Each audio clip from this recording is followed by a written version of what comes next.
কারণ জালে যারা মাছ ধরে তারা এক বেলা খেতেও তাদের কষ্ট হয়ে যায়। ও যার প্রয়োজন ওইটা সে নেয়, বাকি যেই মাছের ছোট ছোট পোনাগুলি যেটা একদিন অনেক বড় হবে ওই পোনাগুলি মেরে ফেলে। এই কারণে এই জালগুলিকে সম্পূর্ণভাবে নিষিদ্ধ করার ব্যবস্থা করা হয়েছে এবং ওই জালগুলি উৎপাদনও বন্ধ করা হয়েছে। মাননীয় স্পিকার। মাননীয় স্পিকার, ধন্যবাদ আপনাকে। আমি উপকূলীয় অঞ্চলের প্রতিনিধি। এখানে মাননীয় প্রাণী সম্পদ মন্ত্রীকে ধন্যবাদ জানাচ্ছি যে গরিব জেলেদের কথা চিন্তা করে ওনাদের যেই কারাদণ্ডের ব্যাপারটি কমিয়ে আনা হয়েছে, কিন্তু এই ব্যাপারে আরো কিছু সুনির্দিষ্ট ক্লজ যদি অন্তর্ভুক্ত করা হয় তাহলে আসলে হচ্ছে গরিব জেলে যারা তারা এই ধরনের হয়রানি থেকে মুক্তি পাবে। এই আইনের একটা প্রয়োগ রয়েছে। আসলে উপকূলীয় অঞ্চলে কিছু মাছ রয়েছে, যেমন আমরা ছায়া মাছ বলি, তা হাজার হাজার কোটি টাকার এই অর্থনীতি। এই ছায়া মাছগুলো কারেন্ট জাল এবং ভিন্ডি জাল ছাড়া আসলে হচ্ছে ধরা অসম্ভব। এই মাছগুলো ধরা হয় শুধুমাত্র হচ্ছে অগভীর সমুদ্রে, খাল বিলে, উপকূলীয় অঞ্চলে খাল বিলে। ওই জায়গায় এই জেলেরা যাদের নিজস্ব কোনো নৌকা নেই কিংবা হচ্ছে হাতে কিংবা হচ্ছে 200-র বেশি সার্ভিস ও ফিচারে লেনদেনের সব বিকাশ অ্যাপে সম্ভব।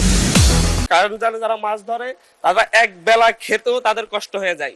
বিভিন্ন ক্ষেত্রে দেখা যাচ্ছে হচ্ছে এই ধরনের মাছের যে ব্যবসাটি, এ ব্যাপারে যদি স্পেসিফিক করে দেওয়া হয় যে ভেলা নৌকায় মাছ ধরলে, ভেলা নৌকায় এই জাল ব্যবহার করলে কিংবা হচ্ছে অগভীর সমুদ্রে ব্যবহার করলে কি ধরনের শাস্তি হবে, কিংবা ডাবল ইঞ্জিন অথবা হচ্ছে বড় নৌকায় করে ব্যাপক হারে মৎস্য নিধনে কি ধরনের সাজা হবে।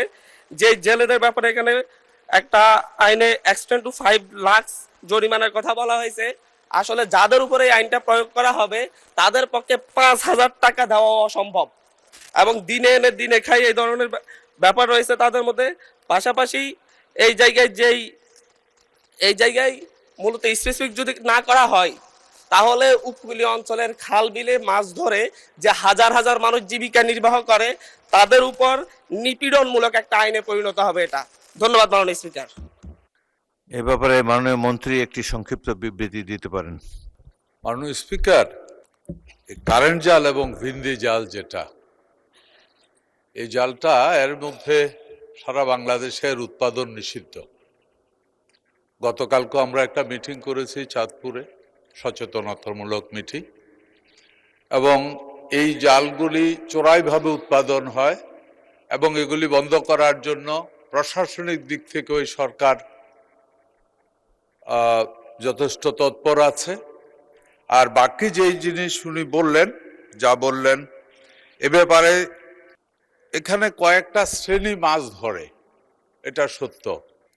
এই জায়গাতে যারা কারেন্ট জাল এবং ভিন্দি জাল যেটা, এটা কিন্তু নৌকাতে না, এটা কোম্পানিতে স্রোতের এগেনিস্টে বসানো হয় এবং ওখান থেকে মাছটা ধরা হয়। এবং এই কারণে বিশেষ করে এই কারেন্ট জাল এবং ভিন্দি জালের সমস্যা হলো এটায় ছোট মাছ বড় মাছ সমস্ত মাছ নষ্ট হয়, এবং এর ভিতরে যদি একবার বেজে যায় ওই মাছ আর নতুন করে সারভাইভ করার কোনো ক্ষমতা থাকে না, কারণ নিঃশ্বাস বন্ধ হয়ে যায়। আর বাকি যেটা আছে এখানে নৌকাতে, বড় নৌকাতে এটার এই ধরনের জাল বাওয়া হয় না, ছোট নৌকা দিয়েই এই কারেন্ট জাল এবং ভিন্দি জাল দেওয়া হয়। আর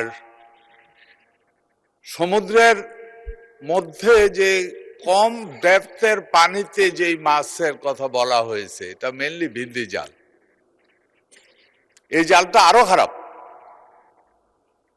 এটায় আপনার মাটির, নর্মালি তো ছোট মাছ পোনাগুলি মাটির মধ্যে টাচে থাকে, ওই জাল টেনে এটাকে তোলা হয়। এতে করে যা হয়, যেই মাছ ওই চাষির মৎস্যর আহরণ করবে তার প্রয়োজন,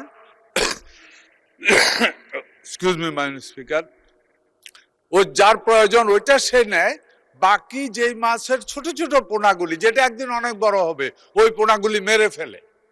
এই কারণে এই জালগুলিকে সম্পূর্ণভাবে নিষিদ্ধ করার ব্যবস্থা করা হয়েছে এবং ওই জালগুলি উৎপাদনও বন্ধ করা হয়েছে। মাননীয় স্পিকার, এর মধ্যেও যদি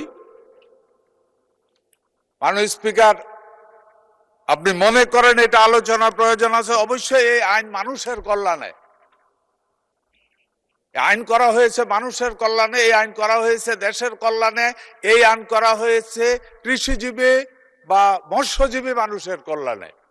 এই আইন কোনোদিনই অকল্যাণের জন্য তৈরি হতে পারে না, কোনো মানুষের অকল্যাণে তৈরি হতে পারে না। মাননীয় স্পিকার, আপনি যদি মনে করেন এটা নিয়ে আলোচনা হতে পারে, সময় নিয়ে আলোচনা করতে পারেন, আমাদের কোনো আপত্তি নেই। মাননীয় স্পিকার, ও জরিমানা যেটা 5,000 টাকা জরিমানাটা যেটা,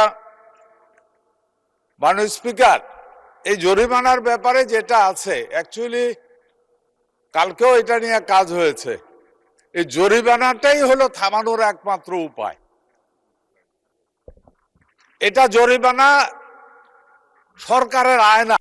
মাননীয় স্পিকার, জরিমানা তাকে নিরুৎসাহিত করার জন্য এই জরিমানাটা। সে যদি সারাদিন মাছ ধরে 500 টাকার মাছ পায়, 1000 টাকার মাছ পায়, ওইখানে একবার যদি তারে 5,000 টাকা জরিমানা করা হয়, সে চিন্তা করবে যে দ্বিতীয়বার গেলে আমার হয়তো 10 দিনের জন্য ক্ষতিগ্রস্ত হবে। অ্যাকচুয়ালি ওই 10 দিনে সে যে মাছটা আহরণ করে তার থেকে বহুত বেশি টাকার মাছ নষ্ট করে ফেলে, ছোট ছোট পোনা। এই কারণে এই জরিমানাটা করা হয়েছে। মাননীয় স্পিকার।